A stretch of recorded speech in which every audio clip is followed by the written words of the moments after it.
교인들의 고된 노동 현장을 전혀 이해하지 못하고 목양실 안에만, 기도실 안에만, 서재에만, 예배 강단에만 머무는 목사들의 한계를 제가 목격했어요. 어려서 새끼 전도자 시절부터, 신학생 시절부터 쭉 지나면서. 노동은 신성한 것이고 성경적인 것이에요. 성도의 노동도, 목사의 노동도 마찬가지예요. 목사도 성도들처럼 노동할 수 있어야죠. 거친 손으로 천막을 만들 수 있어야죠.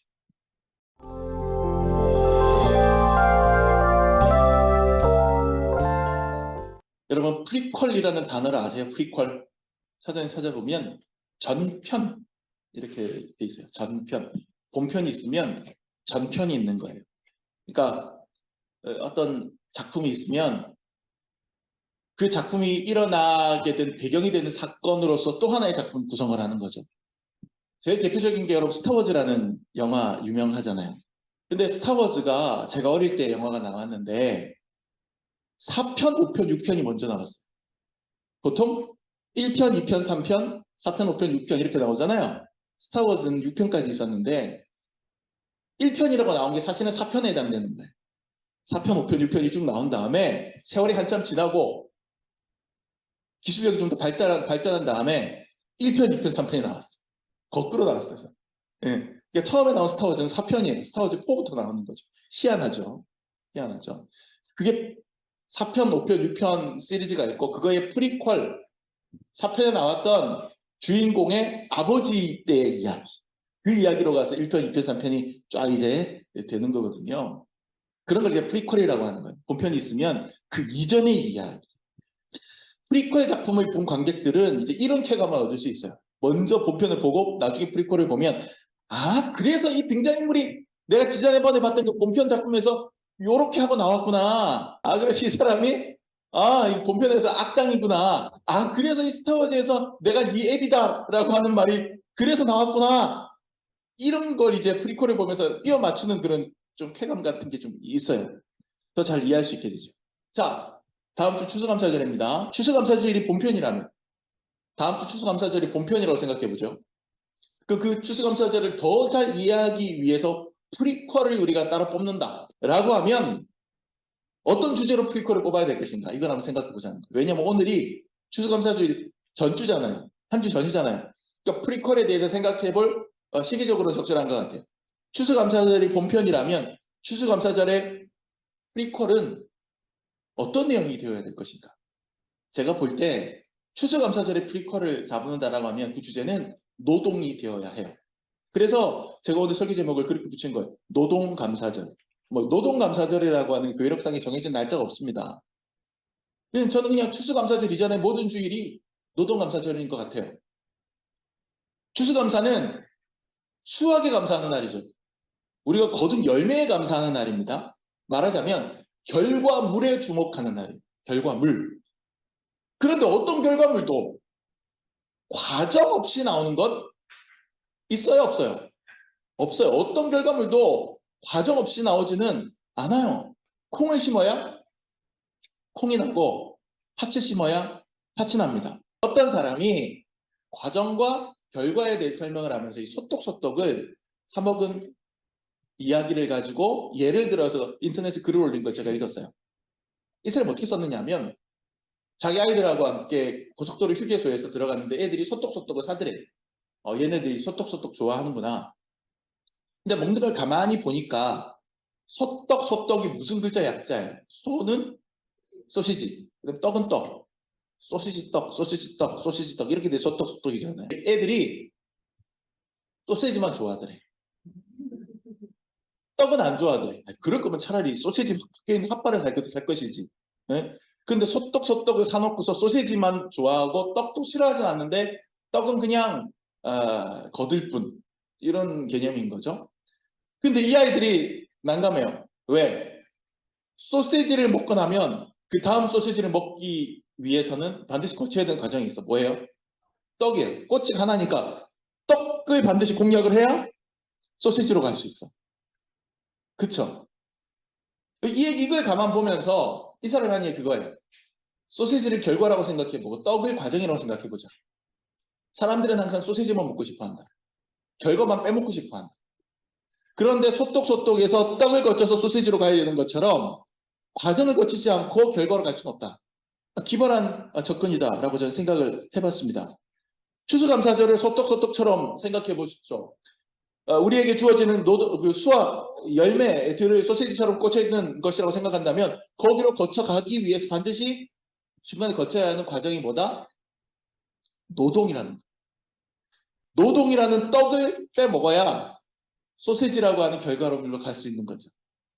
그리고 해가 바뀌면 또 노동이라는 떡을 빼먹어야 소시지라는 결과물로 갈 수 있고 소떡 그런 식으로 갈 수 있는 거죠. 농부가 씨를 뿌리고 1년 동안 열심히 일을 해서 쌀도 거두고 귤도 거두고 사과도 거두고 배도 거두는 것, 노동이라는 것과 수확, 추수, 열매라고 하는 것은 소떡소떡처럼 한 꼬치에 꿰어진 세트 메뉴예요. 분리할 수 없어요.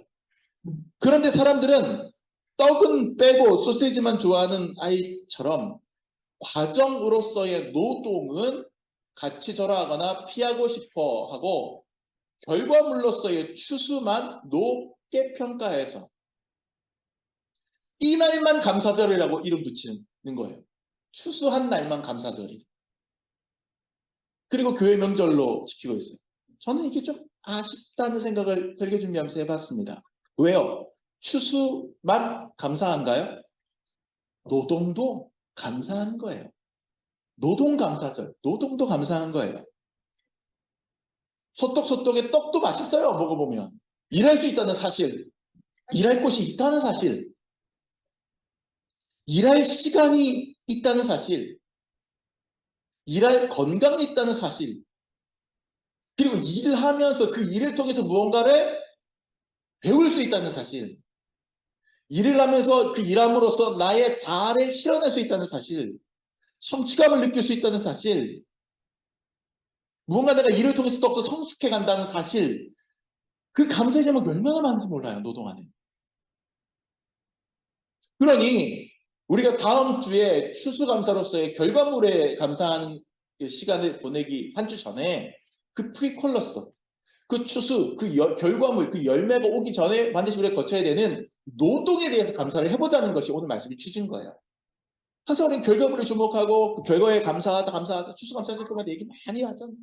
근데 그것이 되어지게 만든 우리의 그 땀 흘리는 수고와 노동에 대해서 감사한 마음을 갖지 않아요. 여러분도 저도 일하는 게 마냥 즐겁고 감사하다는 생각 많이 하면서 살아가고 있는 것 같지는 않습니다. 우리는 일 안 한다 그러면 너무 좋아요. 일 안 할 핑계만 만들어내면 너무 좋아요. 근데 결과물은 얻어내고 싶어요. 오늘 읽은 본문이 데살로니가 후서입니다. 근데 이 데살로니가 후서가 데살로니가 교회가 문제가 좀 극심했어요. 여러 가지 문제가 극심했는데 데살로니가 후서의 배경이 되었던 데살로니가 교회의 문제적 상황은 뭐냐면 초대교회 당시에도 여러 가지 이단이라든지 잘못된 신앙 색깔을 가르치는 사람들의 문제가 심각했어요. 오늘날도 마찬가지고 오늘날은 아예 그냥 대놓고 이단 사입이 이렇게 많이 있지만 초대교회 당시에는 이제 교회가 막 형성되는 단계이기 때문에 그 안에 여러 가지 형태의 분파들, 신앙 색깔들이 들어와서 영향력을 행사하려고 주도권 싸움을 했거든요. 그 중에 이 데살로니가 교회는 뭐가 문제였냐면 종말론자들이, 임박한 종말론자들이 들어와 있어요. 그러니까 임박한 종말론이라고 하는 거는 비성경적인 건 아닙니다. 성경에도 임박한 종말론이 나와요. 곧 예수님 다시 오실 것이다. 이 땅에 곧 종말이 올 것이다. 그것 대비하고 있어라. 사실은 우리가 임박한 종말론을 우리가 성경뿐만 아니라 계속해서 가지고 있어야 돼요. 오늘 밤에 예수님 오실 수도 있다. 오늘 밤이 지구의 종말일 수도 있다라고 하는 생각을 갖고 살아간다면 오늘 하루를 소중하게 여기겠죠. 네, 그런 마음으로 살아가는 것이 바른 신앙의 태도입니다. 그래서 임박한 종말론이라고 하는 것이 비성경적인 건 아니에요. 문제는 종말이 임박했다. 곧 예수님께서 오실 것이다. 그러니 어떻게 해야 된다라고 하는 그러니 어떻게 해야 된다라고 하는 그 뒷부분이 문제인 거예요. 이 거짓 교사들 어떻게 주장했느냐. 이제 곧 세상이 망하고 예수님 다시 오시고 그렇게 되면 너네는 다 예수님 손잡고 천국으로 올라갈 테니 이 세상 끝날 테니 지금 이 땅에서 하는 일이 노동이 고생이 무슨 의미가 있느냐. 다 때려쳐라. 일하지 마. 이렇게 된 거예요. 공부하는 사람 공부하지 마. 일하는 사람 일하지 마. 뭔 노동이야. 뭔 땀을 흘려 그렇게 고생스럽게. 그렇게 얘기했던 거짓 교사들이 들어왔는데 거기에 데살로니가 교회 사람들이 혹한 거예요. 많은 사람들이 거기에 호응을 하기 시작한 거죠.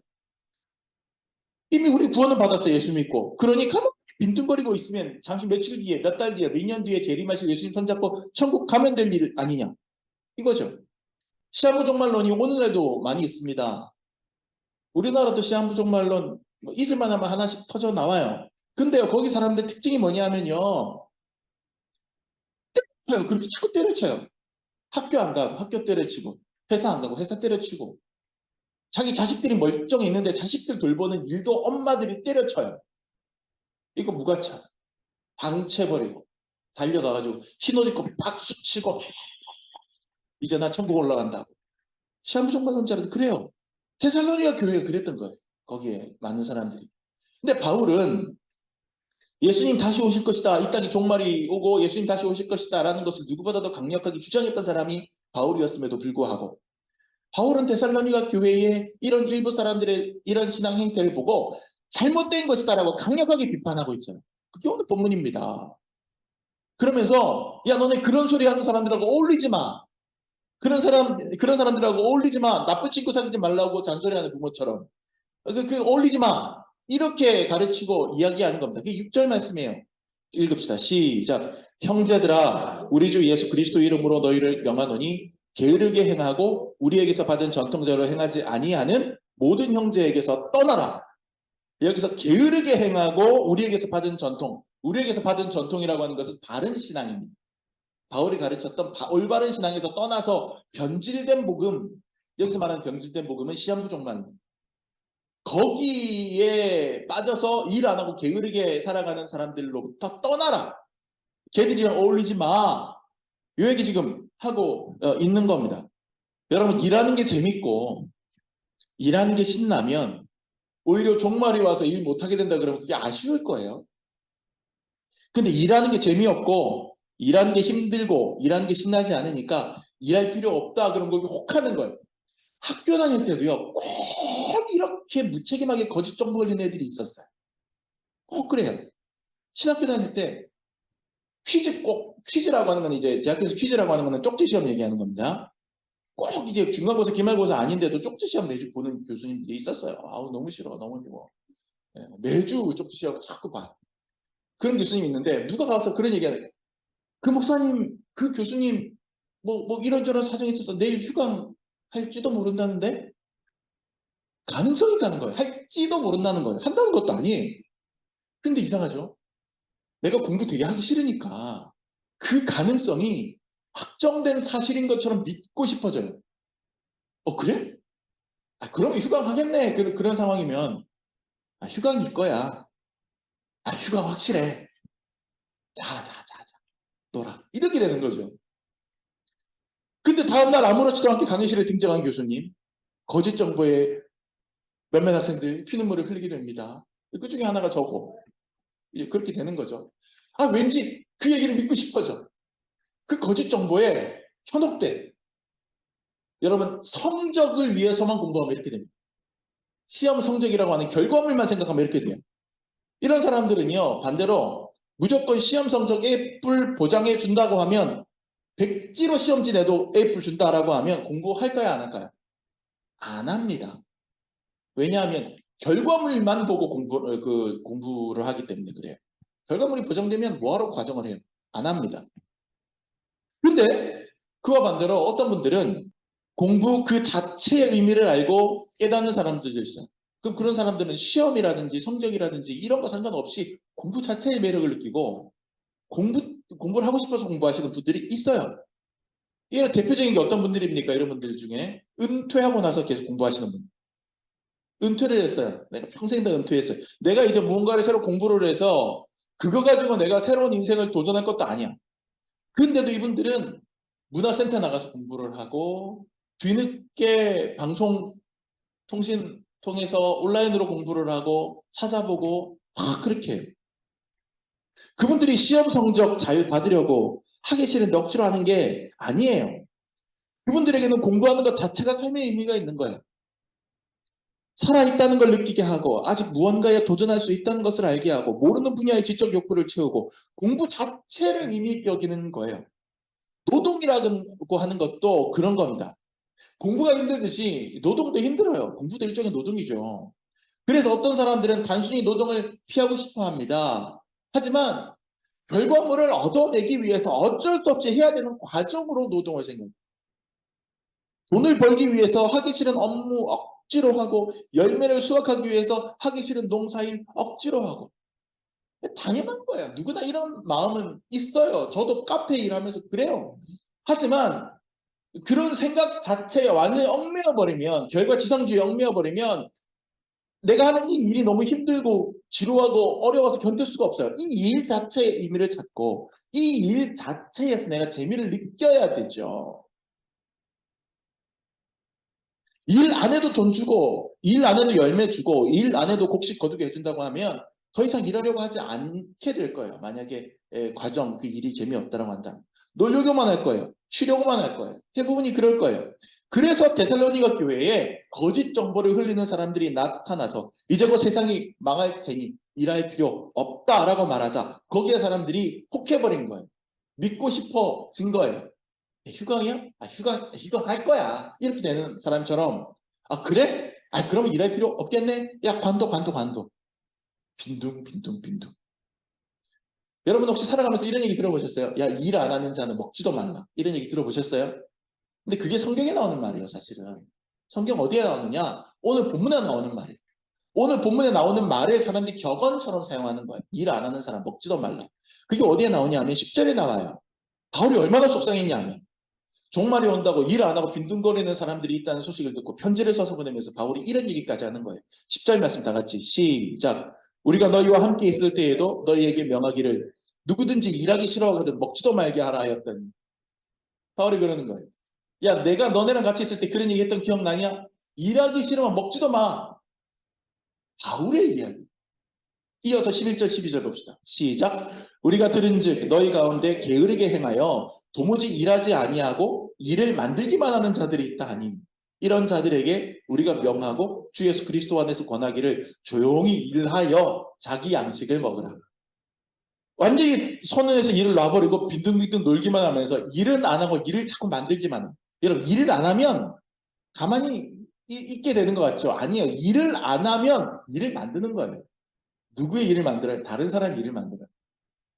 같이 백지장을 맞들어야 되는데 내가 놔버리면 그 부분을 저 사람이 두 배로 해야 돼요.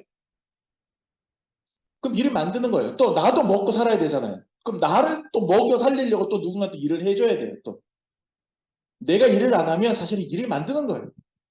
바울은 노동하지 않는 게으름뱅이들에게 일이 안 할 거면 먹지도 말라 혼내고 노동이라고 하는 것은 일이라고 하는 것은 단순히 결과물을 얻기 위한 하나의 과정만인 것이 아니라 노동 자체로서, 일 자체로서 보람 있는 삶의 태도이고 의미 있는 신앙 활동이라는 점을 알려주고 있는 겁니다. 천국.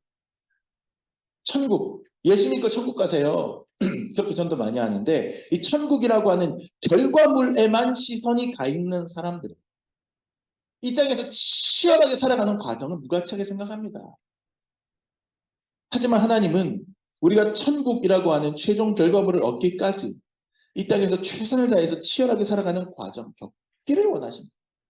자, 바울이 어떻게 얘기하는지 보십시오. 이 이야기를 사람들에게 전달하기 위해서 바울은 자기 자신의 예를 듭니다. 8절과 9절 말씀. 누구에게서든지 음식을 값없이 먹지 않고 오직 수고하고 애써 주야로 일함은 너희 아무에게도 폐를 끼치지 아니하려 함이니 우리에게 권리가 없는 것이 아니요 오직 스스로 너희에게 본을 보여 우리를 본받게 하려 함이니라. 보세요. 이게 무슨 얘기예요?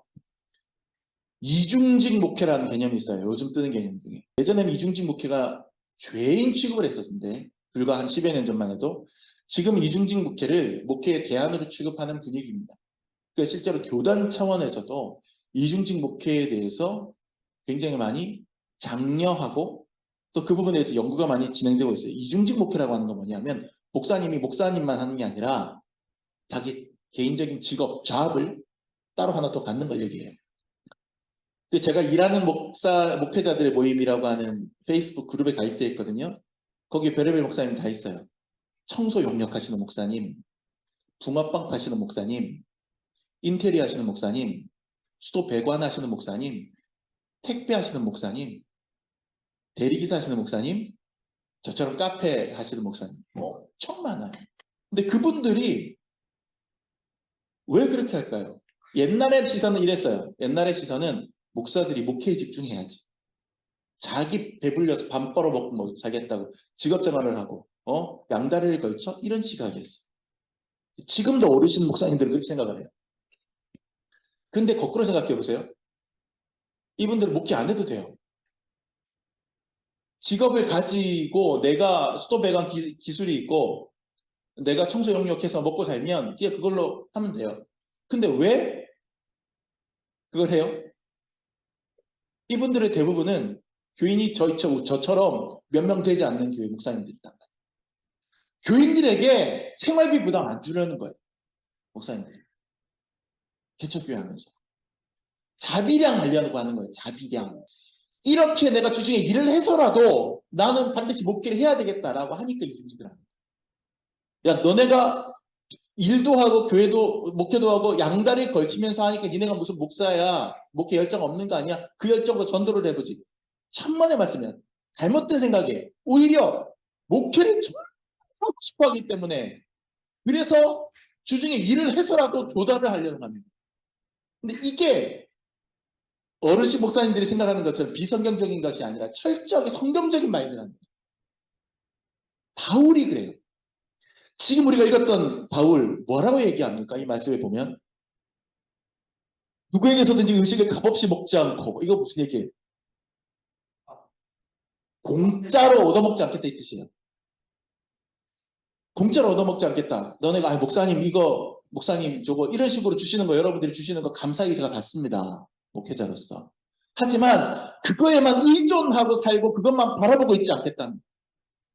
그런데 사람들이 교인들이 나에게 목사에게 목회자에게 무언가를 가지고 오는 것이 그리고 그것을 바라고 기다리는 게 아예 잘못됐다는 뜻은 아니에요. 왜냐하면 구절에 보면 우리에게 권리가 없는 것이 아니에요. 그랬잖아요. 우리는 그것을 바랄 권리가 있어요. 목사가 성도들에게 사례비를 받는 교통비를 받는 뭐 주유비를 받는 이런 권리가 없지 않아요. 있어요. 하지만 목회자들이 그 권리가 있음에도 불구하고 그 권리를 주장하지 아니하고 내가 한 입이라도 공짜로 자꾸 얻어먹는 공짜 마인드 그런 것들을 나는 안 하겠다는 게 바울의 선언인 겁니다. 값없이 얻어먹지 않겠다. 공짜로 얻어먹지 않겠다. 그래서 주야로 내가 애써서 내 손으로 일한다. 바울이 융직 목회자였거든요. 자비랑 목회자였거든요. 바울의 직업이 뭔지 혹시 아는 사람 있습니까? 텐트 만드는 사람이 있어요. 천막장인. 그 성경에 나와 있습니다. 기워서 바느질해서 텐트를 만들어서 팔고 수리해주고 이러면서 보수받는 사람이었어요. 애써서 일하는 거예요. 밤새서. 바울뿐만 아니라 브리스길라와 아굴라라고 하는 성경에 나오는 초대교회 일꾼들이 있거든요. 그 사람들 다 천막장인들이었어요. 같이 했어요. 바울하고 다.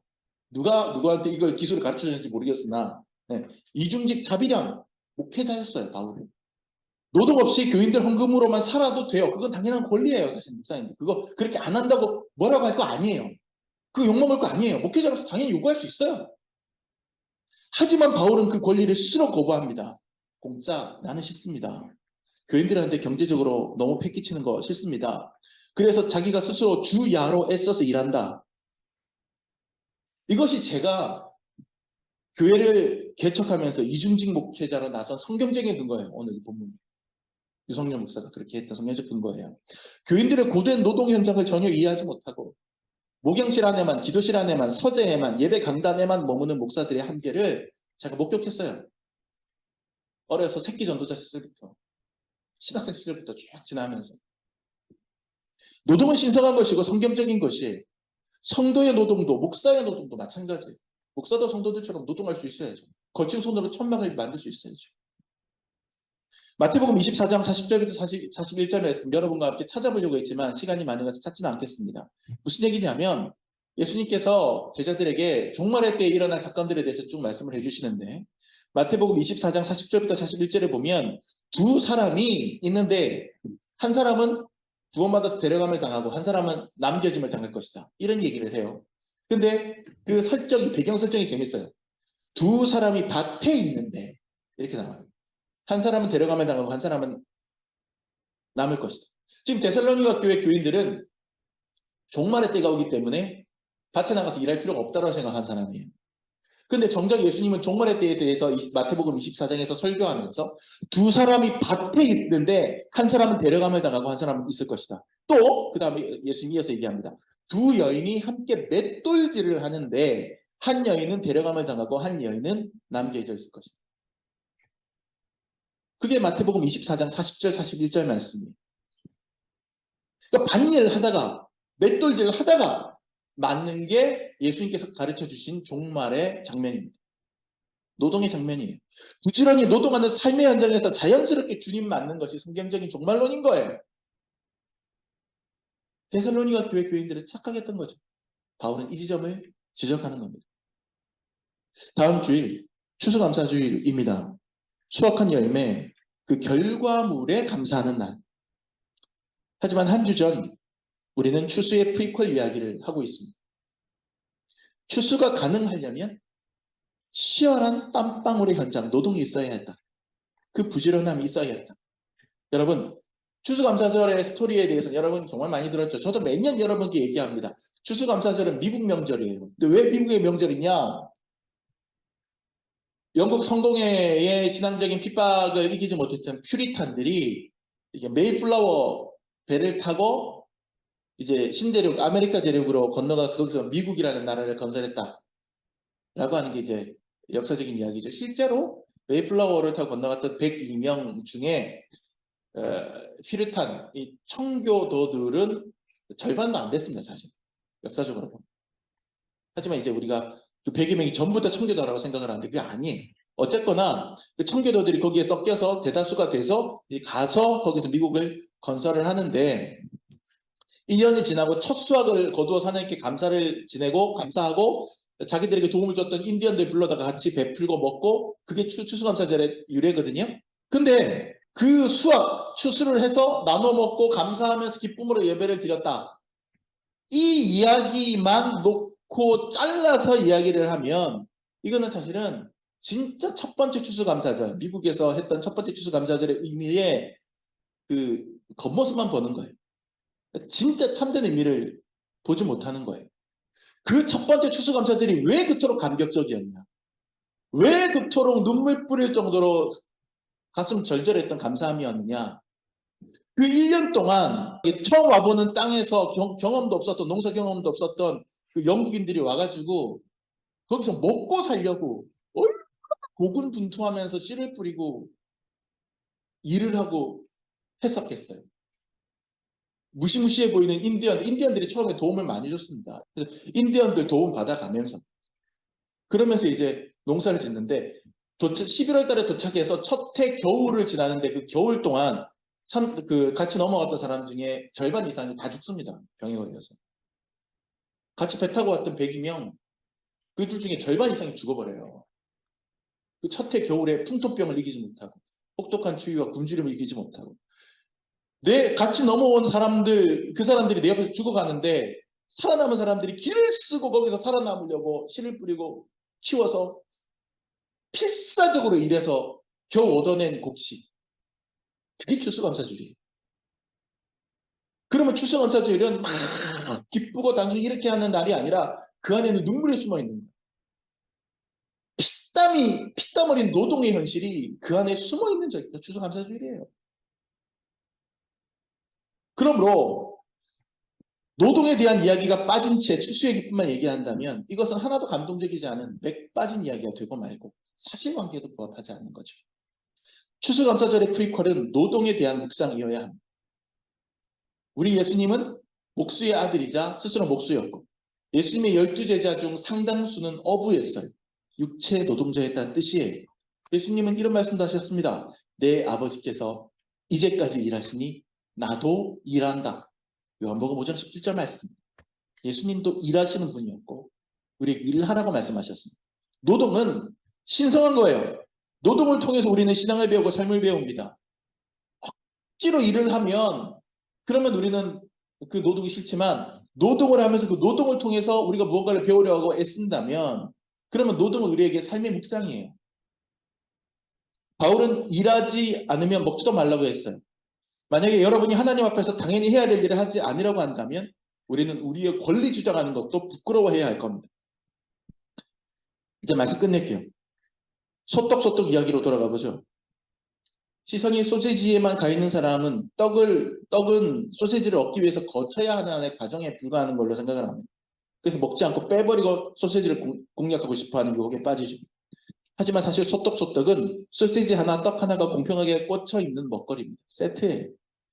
뭐든지 살면서 결과물에만 집중한다면 그 과정의 아름다움과 가치를 놓치게 됩니다.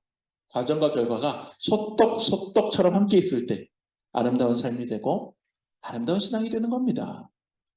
예수님은 부활만 선택하지 않으셨어요. 이 땅에 오셔서 치열한 전도의 삶을 사셨고 심지어 십자가의 죽음까지 충실히 수행하신 다음에 최종 결과인 부활의 영광을 받으셨습니다. 과정을 거쳐서 결과로 가셨어요. 우리는 기도하면서 과정을 생략한 채 결과만 달라고 구합니다. 그것이 과연 옳은 일일까요? 무엇이든 최선을 다해서 일합시다. 최선을 다해서 공부하고 최선을 다해서 기도하고 최선을 다해서 봉사하고 최선을 다해서 전도합시다. 최선을 다해서 사랑하고 최선을 다해서 섬깁시다. 그리고 거기에 대한 열매를 구하는 거예요.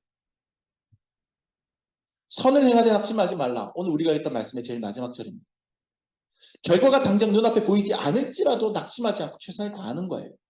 그리고 그렇게 최선을 다해서 움직일 수 있음에 일할 수 있음에 노동할 수 있음에 노력할 수 있음에 그 자체에 먼저 감사하는 거예요. 그 다음에 그 결과물에 대해서 감사하는 거예요. 그러니까 추수감사절 이전에 노동감사절을 챙기십시오. 농부의 땀방울을 이해하는 자만이 열매를 가득 한아름 품에 안아든 농부의 기쁨도 제대로 이해할 수 있는 법입니다. 오늘 일할 수 있음에 오늘 공부할 수 있음에 최선을 다해서 감사한 그리고 최선을 다해서 공부하고 노력하는 저와 여러분이 되시기를 예수님의 이름으로 축복합니다. 기도합시다.